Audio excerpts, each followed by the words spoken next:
ধনু রাশি তথা ধনু লগ্নের জাতক এবং জাতিকাদের জীবনে ভাগ্যের পালাবদল ঘটতে চলেছে। আপনাদের সপ্তম থেকে অষ্টম ঘরে দেবগুরু বৃহস্পতির গমনে এবারে কিন্তু আপনাদের রাশির সাপেক্ষে এক বিশেষ শুভ পরিবর্তন ঘটবে। একে জ্যোতিষীয় ব্যাখ্যা অনুসারে বিশেষ ষষ্ঠাধি রাজযোগ বলা হয়। সপ্তম থেকে অষ্টম ঘরে দেবগুরু বৃহস্পতির এই যে গমন, এই গমনের ফলে কিন্তু আপনারা একাধিক কিছু সূত্র থেকে আয় উন্নতি যেমন দেখতে পাবেন, সামাজিক প্রতিপত্তির দিক থেকেও কিন্তু আপনারা অনেকটাই কিন্তু প্রতিকূল একটা পরিস্থিতিও কিন্তু খুঁজে পাবেন। এছাড়াও শুক্রের যে স্থিতি, যা কিন্তু সম্পূর্ণ ধনু লগ্নের জাতক জাতিকাদের জীবনচক্রে এক সম্পূর্ণ গুরুত্বপূর্ণ পরিবর্তন আনবে এবং শুভ পরিণয়ে কিন্তু শুভ ফলাফল এনে দেবে। তো বন্ধুরা, আজকের এই পর্বটি দেখতে থাকুন। অনেকই ভীষণই গুরুত্বপূর্ণ আপডেট এবং বিশেষ কিছু তথ্য আজকের এই পর্বে সমবেত করা রয়েছে। আশা করছি আপনাদের গুরুত্বপূর্ণ এবং মহামূল্যবান সময় বিফলে যাবে না। আপনারা অনেকটাই উপকৃত ফলাফল আজকের এই আপডেটের মাধ্যমে পেয়ে যাবেন।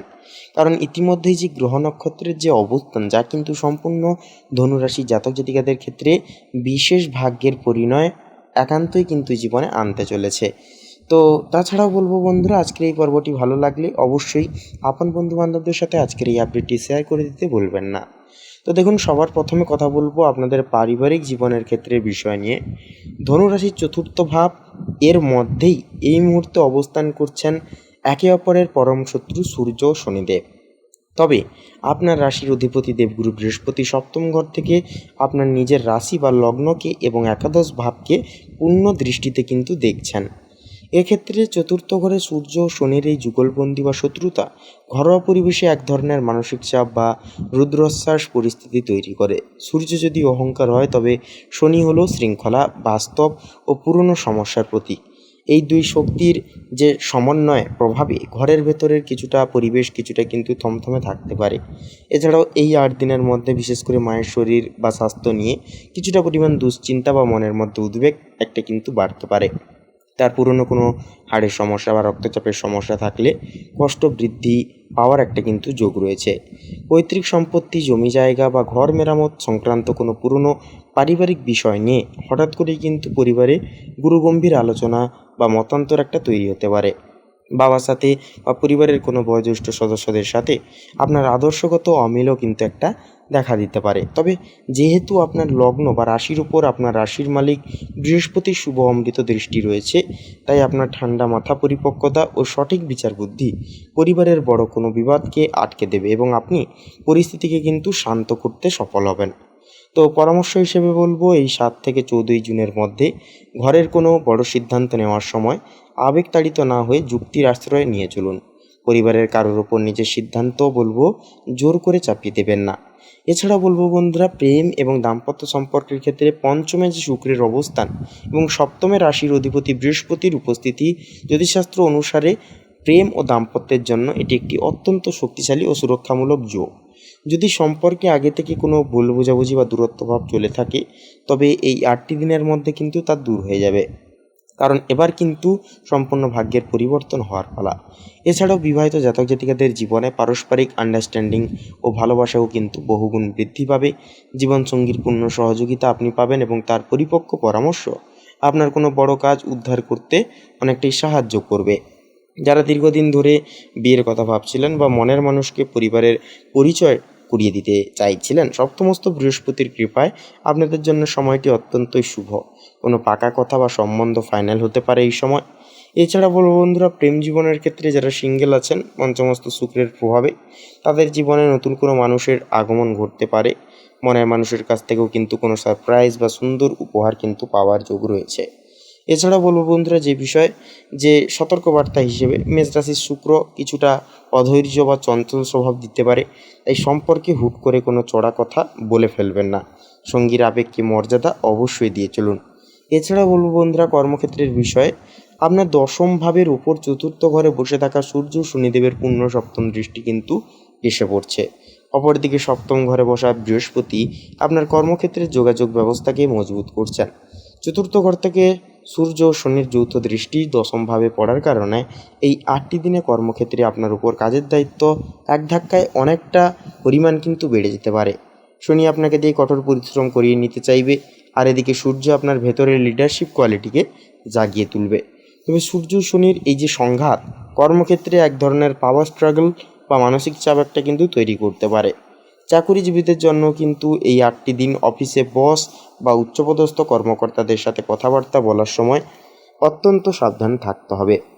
আপনার কাজের ক্রেডিট বা কৃতিত্ব অন্য কেউ নেওয়ার চেষ্টা কিন্তু করতে পারে, যা আপনার মনে ক্ষোভের জন্ম কিন্তু দিতে পারে।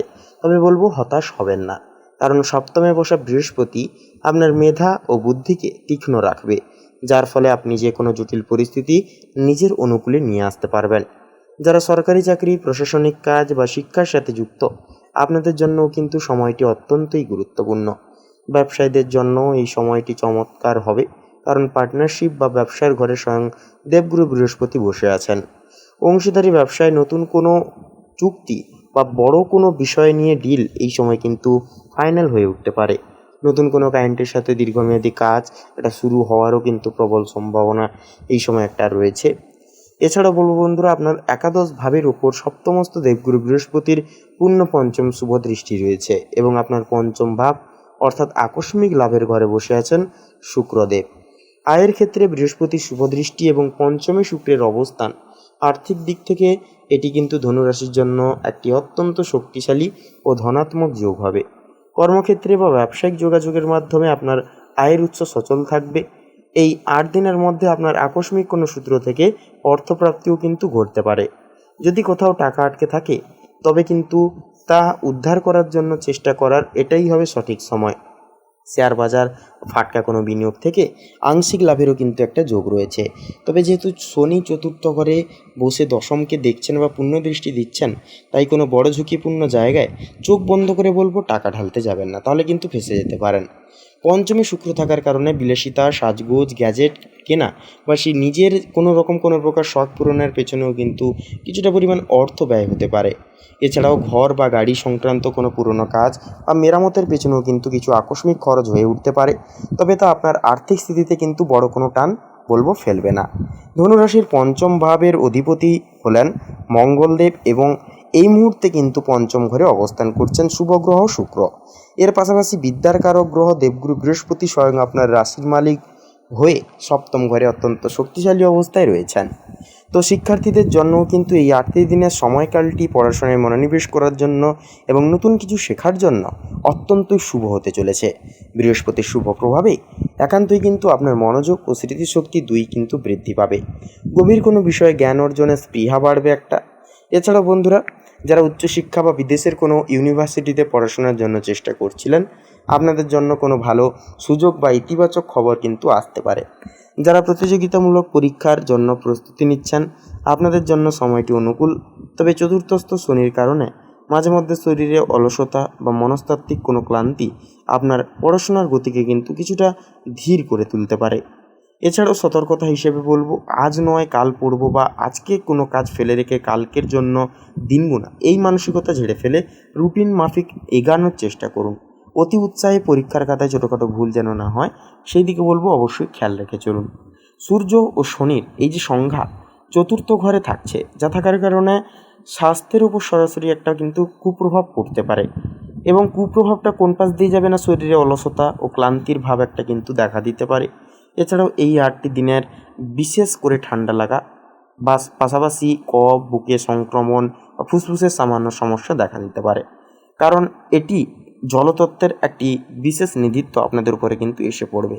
এছাড়াও যাদের উচ্চ রক্তচাপ বা হৃদযন্ত্রের কোনো সমস্যা রয়েছে, আপনারা এই দিনগুলোতে অত্যন্ত সাবধানে থাকুন এবং নিয়মিত চিকিৎসকের পরামর্শ মেনে চলুন। পিঠে বা পায়ে বাতের ব্যথা হঠাৎ মাথাচাড়া দিয়ে কিন্তু উঠতে পারে, সেহেতু প্রতিকার এবং বিশেষ কিছু স্বাস্থ্যবিধি হিসেবে বলবো অবশ্যই বাইরের খাবারটাকে অ্যাভয়েড করে চলবেন এবং পর্যাপ্ত পরিমাণে জল পান করবেন। শরীরকে নিয়মিত ঠান্ডা রাখার চেষ্টা অবশ্যই করবেন। এছাড়াও বলবো বন্ধুরা, আপনারা সকালে উঠে একটুকু প্রাণায়াম করুন, অবশ্যই প্রকৃতির সান্নিধ্যে সময় কাটান, দেখবেন শরীর এবং মন দুই কিন্তু ভালো থাকবে। তো বন্ধুরা, এছাড়াও বলবো আপনাদের ক্ষেত্রে বিশেষ কিছু প্রতিকার হিসেবে, যে সূর্য শনির যে একটা নেতিবাচক প্রভাব থাকছে, যেটাকে কাটাতে প্রতিদিন সকালে সূর্যদেবকে তামা বা কাঁসার পাত্রে জল অর্পণ করুন। এছাড়াও বলবো বন্ধুরা, রবিবার দিন সূর্যদেবের উপাসনা করুন এবং স্নানের শেষে আপনারা আদিত্য হৃদয় স্তোত্র পাঠ করুন। এছাড়াও শনিবার কোনো মন্দিরে গিয়ে শনিদেবের উদ্দেশ্যে সর্ষের তেলের প্রদীপ জ্বালান, অত্যন্ত শুভ ফল কিন্তু পাবেন আপনারা। তো বন্ধুরা, আজকের এই পর্বটি এই পর্যন্ত। আশা করছি বন্ধুরা আপনারা অনেকটাই উপকৃত উপকৃত ফলাফল পেতে পেরেছেন। সম্পূর্ণ ভিডিওটি দেখে ভালো লাগলে একটি লাইক দিয়ে আমাদের এই ভাগ্যবিচার চ্যানেলটিকে সাবস্ক্রাইব করে অবশ্যই কমেন্টে লিখে যেতে ভুলবেন না ওম নমঃ শিবায়, হর হর মহাদেব, জয় দেবাদিদেব মহাদেবের জয়, অবশ্যই কমেন্ট করে লিখে যাবেন। তো বন্ধুরা, আপনারা সকলে ভালো থাকুন, সুস্থ থাকুন, সচেতন থাকুন। নমস্কার।